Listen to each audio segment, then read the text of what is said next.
Hey there, friends. Welcome back to our channel. Today, we have an important topic to discuss: life insurance. Have you ever wondered how life insurance works? Well, you're in the right place. In this video, we'll demystify the world of life insurance and give you all the essential information you need to know. So let's dive right in. Life insurance is a topic that many of us overlook or don't fully understand. But trust me, it's something that deserves our attention. Whether you're a young professional, a parent, or someone planning for the future, knowing how life insurance works can provide you and your loved ones with peace of mind. So let's get started.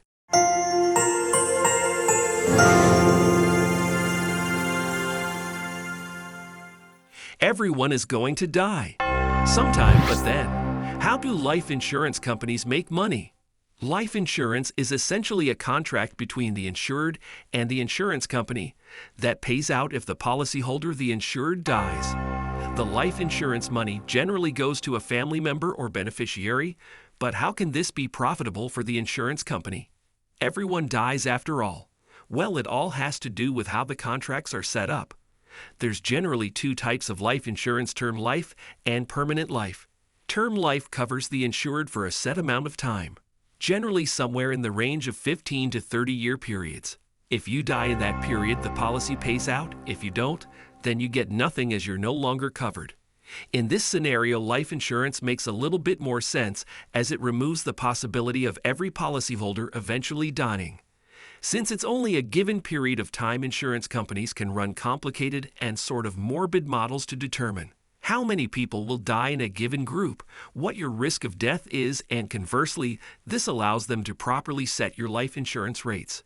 If 100 people pay $50 a month for 10 years, the insurance company gets $600,000. Then if only 25 of those people die in that term, the company only pays out to 25 people. That means as long as the life insurance policies only pay out less than $24,000 each, then the insurance company still turns a profit. That's not to mention too that the insurance company can invest the premiums that you pay in the meantime, turning an even bigger profit. But what about permanent life insurance? In these scenarios, the plan will pay out if the policyholder is still paying their premiums at the time of death. Companies that sell these policies make money in a few different ways. They get to keep the money for people who stop paying their premiums and move on. This is essentially pure profit for insurers, as they never have to pay out. And two, they invest the money people pay over time. A term life insurance policy for a healthy 20-year-old is about $70 a month for $100,000 of coverage. That means if a person lives to be 80, they'll have paid about $50,000 in premiums over that time.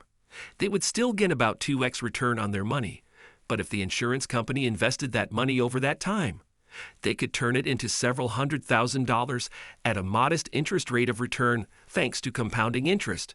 But then why even get life insurance? Well, because if you don't live to be 80, then you'll still get the full payout and will have paid much less in premiums, making your return even better. The last minor way that companies can make money on life insurance is by sneakily putting in terms and clauses into the contracts. This can get the companies out of paying out certain death benefits in fringe scenarios. This helps ramp up the profit just slightly more. So, to summarize, life insurance companies make money by either setting term limits, charging higher premiums, investing the money you give them, and otherwise running complicated statistical formulas about who will die and when to ensure that they keep their profits high and their payouts low. If you found this video helpful and informative, don't forget to give it a thumbs up, share it with your friends and family, and make sure to subscribe to our channel for more valuable content like this. We appreciate your support. If you have any questions or thoughts about life insurance or any other related topic, please leave a comment down below.